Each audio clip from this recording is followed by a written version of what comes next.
it's estimated from the health department, if those remaining 33% of the people who are currently eligible with the new mandate that everyone has insurance, so we know that's going to happen because people have to have coverage, those 33% will cost the state of Utah over the next 10 years $900 million. That's not expansion, that's just currently where we're at. If you look at our overall budget, $12 billion, is it $13 billion, almost a tenth of our budget was spent just on that 33%. Now, if we expand to 133%, it's estimated by the health department that the Utah's portion, not the, we're talking about the, remember the federal government 3 years will pay 9 to 1. So our 1% or our 10% of that cost will cost the state an additional $1.5 billion over the next 10 years. And so it's, I mean, you're looking at almost $2.5 billion if we expand everything. Both the current people come up to the 100% guideline and then additional 33%. There are things called premium subsidies. That's why we would like a block grant. A premium subsidy is this: my health insurance costs me as a family $500. I can't afford $500. I fall under a certain income threshold, so maybe I can get a subsidy to help me pay for that. Maybe I qualify for $150 a month to go toward my premium subsidy. That would have to go straight to a premium subsidy. It's not a $150 check you get at your house and you can go spend at Walmart or wherever. It would actually go toward health care insurance. And so hopefully some of those gaps can be cleared that way. This is a convoluted mess. We as a healthcare, what's the committee I'm on? Social services. No, the other. The Healthcare Reform The Task Healthcare Force. Reform Task Force. I get so many things mixed up. As a task force, the state of Utah, we're giving deadlines that we have to meet and make all of these decisions, and the federal government can't do it themselves. And so that's why we were to the point, you want to give us a deadline and hold a gun to our heads and make me make that decision. You got to buy this car today, right now, or you're going to lose it. And we don't know what's going on. We're trying to say, slow your roll. We can't make that decision right now. So fine, federal government, you go meet your own deadline. See if you can meet it for 50 states. We do have a healthcare exchange. It is based on consumer-driven. It's a consumer-driven exchange. There are many, many states out there looking at Utah saying, how do we emulate and how do we do what you do? It's not the answer to everything. It's evolving. It's ever-changing. And every time we get a letter from our attorneys and the governor's staff, and every time we get a letter from the federal government and Health and Human Service, that's what HHS stands for, we open it with trepidation. What are they going to say this time? And so we just want to do our own thing and be able to do that. But I want to just touch base really quick on the Medicaid expansion and the True Cross there. Let's do something real quick, if that's okay. Becky, thanks. We want to give each of our representatives some time, and Francis, we're going to let you go right now to talk about the issues that have been framed, however you want, since that's exactly what you're going to do. And then we'll take some time. We'll let Mike go after you, and then Mark go after Mike, if that's okay. And we'll try to get all three of you some time to address all those issues, and then we'll come back and take questions again. I have some cards here. I chair the Education Committee. I know it's a very small committee, and there's usually not very much said about education, so that's I'll pretend like I know everything. I won't, but so if you don't get something, or if we want to talk sidebar, we can do that.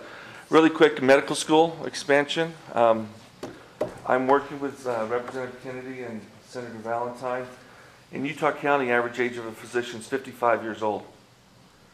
It's estimated in 2020 we will have just under 1 million people in Utah County. Just about 900,000 people. Huge. I'm just going to be blunt and honest and say there's an inherent bias in acceptance of applicants into the University of Utah Medical School if you're from this area.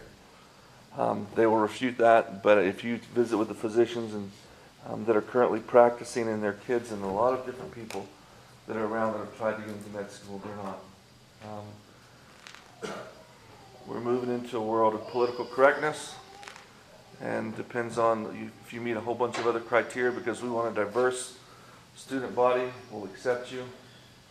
And if you're not, that's fine.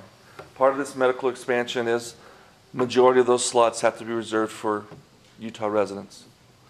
I grew up in Texas. 80% of all medical school positions available every year are reserved for Texas residents because it's the Texas tax dollars that are paying for them. We want people that want to practice here. We want people who grow up here, have some sort of a tie, a family member, a cousin. They went to BYU, they went to UVU, they went someplace.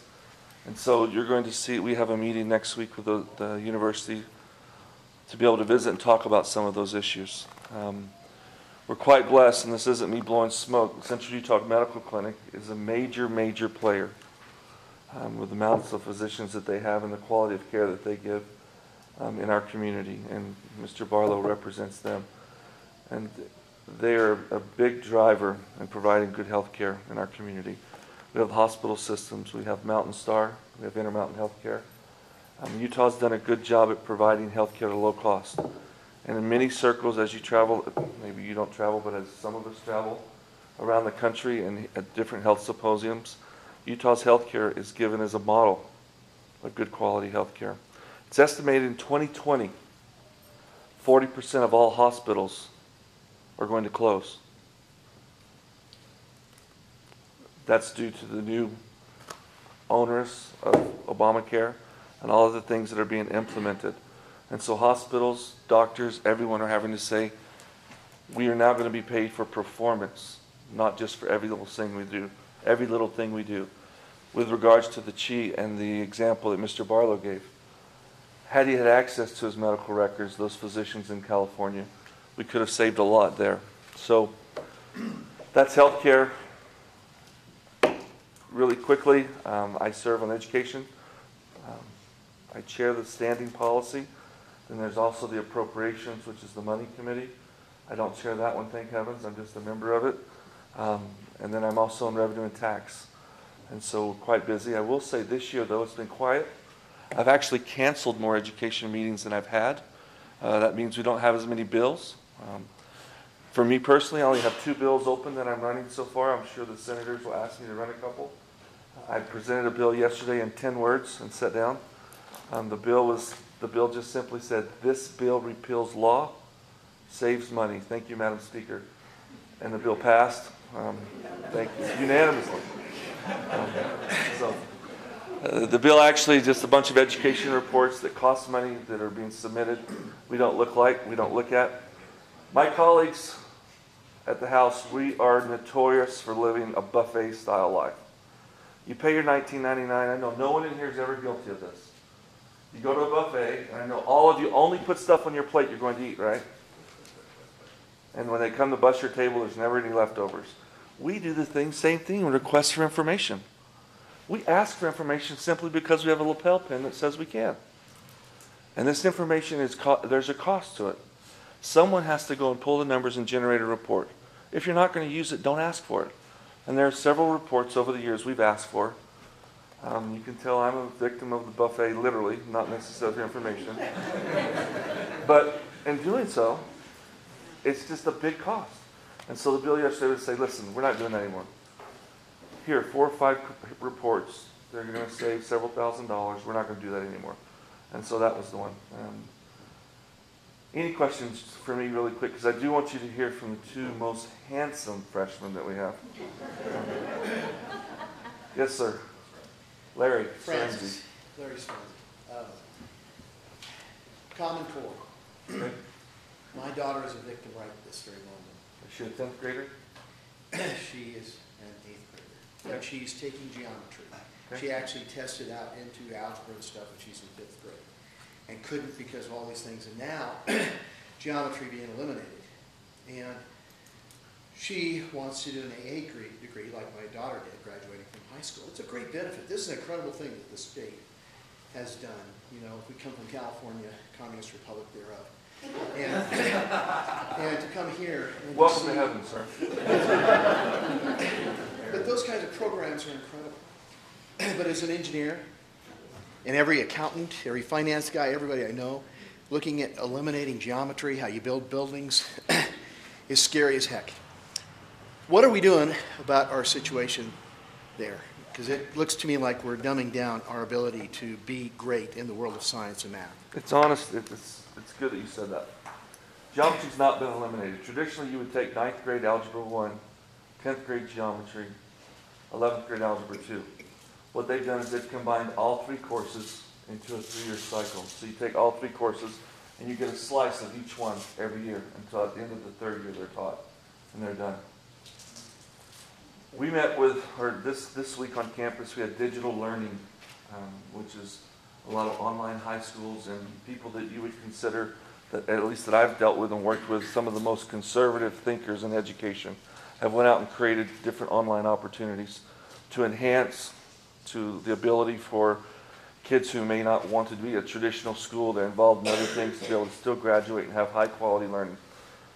I also met with a group of other principals from Davis County, and I asked, we're told that we're dumbing our kids down, that their math is not any good.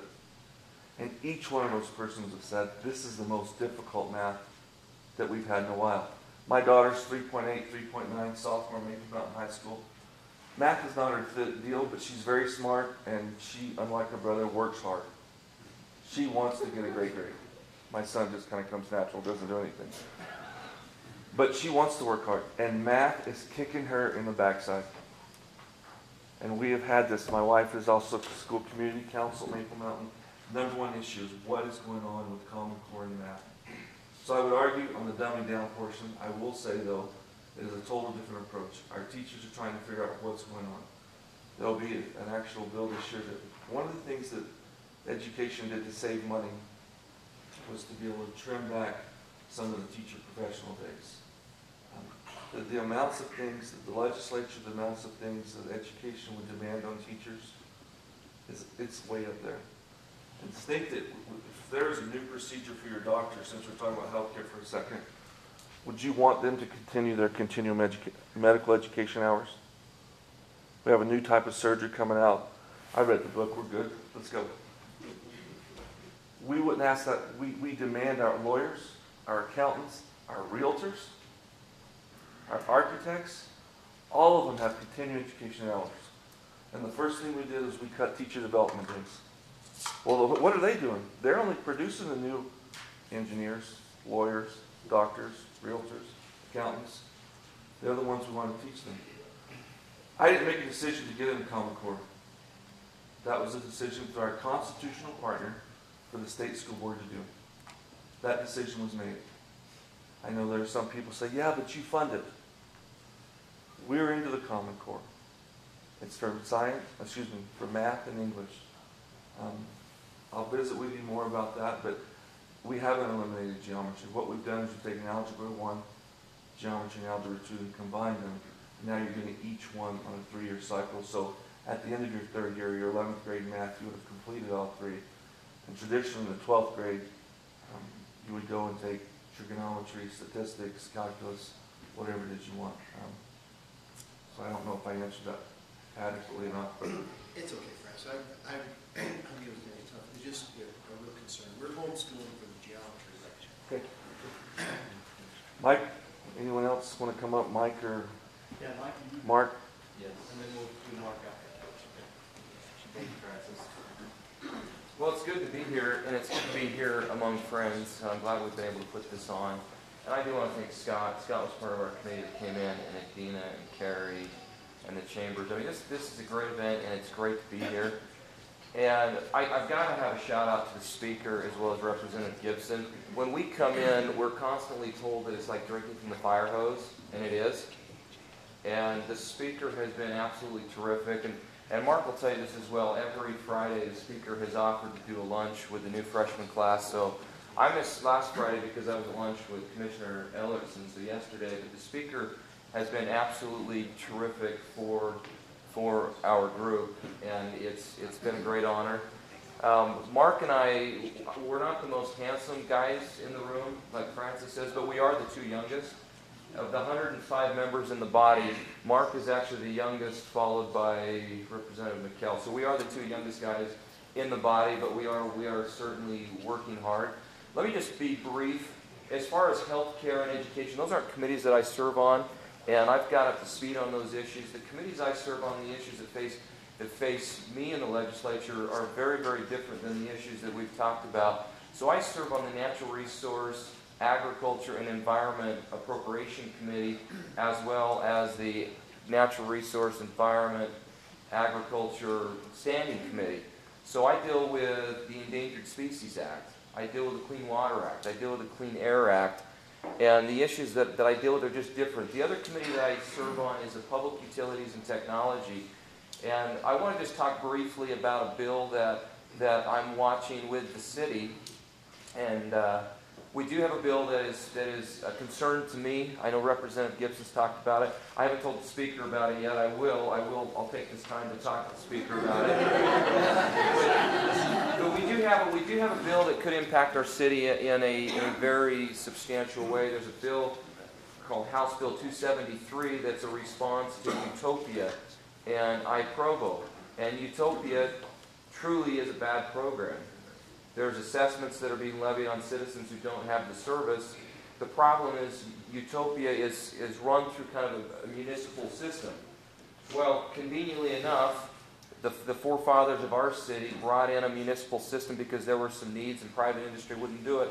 Spanish Fork City is also in the industry of providing utilities and cable service, phone service. The difference between Utopia is we're in the black and they're in the red, and they're significantly in the red. And because of that, we've kind of got sucked in with some legislation that we're tracking. I think we've got it resolved, but if you hear of House Bill 273, know that that's a bill that's not helpful to this community. And the impact, there's actually a fiscal note that's part of that bill, and there's a $400,000 fiscal note, which is an ongoing amount, and that fiscal note relates entirely to Spanish Fork City. There's a whole bunch of other communities that are tied in with iProvo and Utopia, but the entire fiscal note, the entire damage, so to speak, would actually be right here in our community, and it would impact us in a very significant way. So that's something that I'm watching. One other assignment that I've been given, I've been asked to serve on the Utah Lake Commission. I've been to my first meeting with the commissioner, and some of the things that commission is dealing with is carp removal, phragmite removal. We spent a lot of time on that, and that's something that I get to watch. I get to deal with fire suppression, forestry, the fish and game. My issues are very, very different than what we've talked about today. Obviously, by the time a bill hits the House floor, I do vote on those issues. But I have a number of concerns in the natural resource world. The same problems that we've heard about in healthcare with the federal government inserting themselves through policy in our state, we face those same issues with our lands, and it's going to have an impact. It's going to have a huge impact on us. Some of our CITLA money is actually on a decline because some of the natural resources that we've been pulling, some of those have been used up, and there's incredible difficulty dealing with the federal government. The things that worry me the most in the state of Utah, the Endangered Species Act, the Clean Water Act, and the Clean Air Act. And it's really great.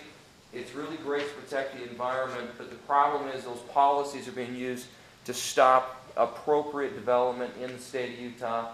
And I spent time, Representative Noel and I are going to spend time with Jason Chaffetz's staff next week and see if there's things that we can do to lessen the impacts of the Endangered Species Act. The federal government, if there's things they don't like and there's policies they want to change, they have these unique tools that have public appeal because everybody likes to save a species, and they have these unique tools to stop development and stop projects that are legitimate and impact our state. So those are issues that I deal with.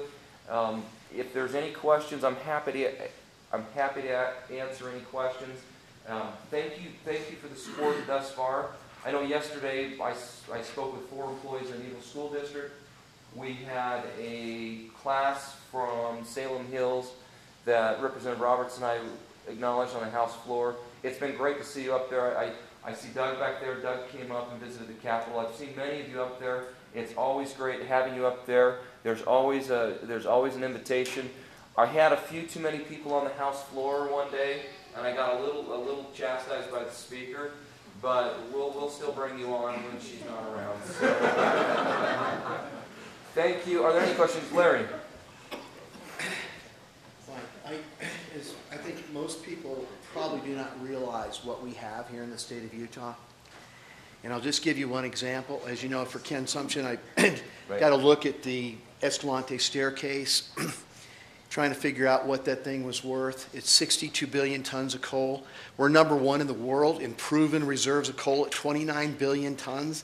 Kind of catch an idea how big that thing is, and that's just one. I said 14 or 15, and you told me, Larry, that's not even all the coal deposits on the map. They don't even have them all on there. So when you start looking at that, that thing is probably 5, maybe 10 Saudi Arabias in that one deposit. Then you take the oil shale, of which we now know we have trillions of barrels. The question is how many? We have the tar sands. With these new technologies, we now have the ability to take those and turn them directly to gasoline using the beam weapons, Star Wars weapons. Each trillion barrels is worth $150 trillion. Our whole economy is only worth 100 to 130. Literally, Utah is sitting on resources that are multiples of the entire wealth of our country. So when we're talking about these issues, I just want them to know that what you're talking about is bigger than really. You almost have to have a new scope of how big the wealth is in this state that you're trying to deal with to bring that value to us all. Right, right. And let me address one other thing on that issue. Federal regulation to me is, with what the feds have done, to me is appalling. And I'm not going to sugarcoat it. It's appalling to me. We've got a Huntington power plant that, through federal regulation of coal, they've been able to do things, and that plant may need to be shut down. And one of the things that I was encouraged by yesterday when Congressman Chaffetz, so all of the congressmen will come and make a report on the House floor. Congressman Chaffetz did make a report on the House floor. One of the things that he's trying to correct is the abuse of the Antiquities Act. And that's something that I just encourage you, contact Congressman Chaffetz and encourage him to do that. The abuse, when we talk about the Grand Staircase National Monument, if you guys were to look at the actual map, it's far more appalling. When you pull 1.9 million acres with a stroke of a pen from another state to win a campaign, it's an incredible problem, and that's something we need a federal fix, because that's not going away. We're subject to a stroke of a pen by what federal regulation can do, and it's frightening to me. I don't know that we've seen the end of the Antiquities Act. We need to find a way to change that. So contact Congressman Chaffetz. I know he told us on the House floor he's working on it. You had a question as well. First of all, Chance Williams from Woodland Hills. I really appreciate you and Senator Henderson meeting with us about our concerns about internet for our community. And I respect the concerns about Utopia and some of the other ones. We polled our residents about high-speed internet fiber to the home. Provo, Utopia has like 17–20% take rate of leading because of that. Right. We polled our residents, and it's between 70 and 90% have said that they would sign up for a fiber to the home service if we build it out. So Right. I appreciate you making sure that we don't get rolled in with the failures that have taken place. Because I respect the concern over Utopia, that we don't have the same problem when we try to build out that type of thing. Right. And Woodland Hills has a unique challenge. One of the things is that the chance, and we have spoken about this, it's unique. There are infrastructure, and broadband to me is incredibly important. When the city came in and put broadband throughout the city, it was incredibly important. Our ability to compete long-term in the business market depends on our ability to provide data. There was a Thomas Friedman article in the New York Times where he talked about the importance of broadband. And I know it's a concern in Woodland Hills. The problem is Woodland Hills is really pretty rural, but they don't fit some of these technical federal guidelines to get some subsidies. So that's an issue that I know we're going to be working on for years to come. So I thank the Speaker for putting me on public utilities. I may be able to do a few things long term to help this community, hopefully protect Spanish Fork City from things that could impact us. But Go ahead, finish your thought. No, go ahead. I know that you've just been put on the Utah Lake Commission. Yes. And this is something that affects us much more locally than it does throughout the entire state, is our Utah Lake that we have here. It's been fairly well established that the federal government has the right to come in and claim eminent domain for the sake of roadways. Right. That we can use year-round to get back and forth to work, to family, wherever we're going to go. And we've fairly well accepted that as a society, that that is needful. And I think that, having said that, the reason I bring that up is that property rights is probably one of the largest way that we maintain our individual freedom under the Constitution. And this is the one thing that we've been willing to give up, is our property rights when it comes to the building of roads. But I think that we need to be really careful, and you're on this commission where it's been suggested that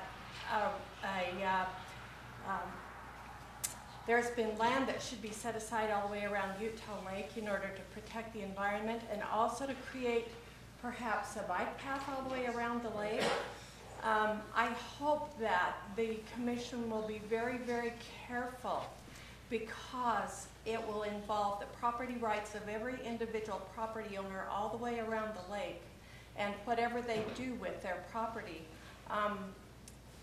If their land is allowed to be taken for a bike path, which can only be used 6 months of the year, I think that sets a dangerous precedent for how much the government can take as far as people's property.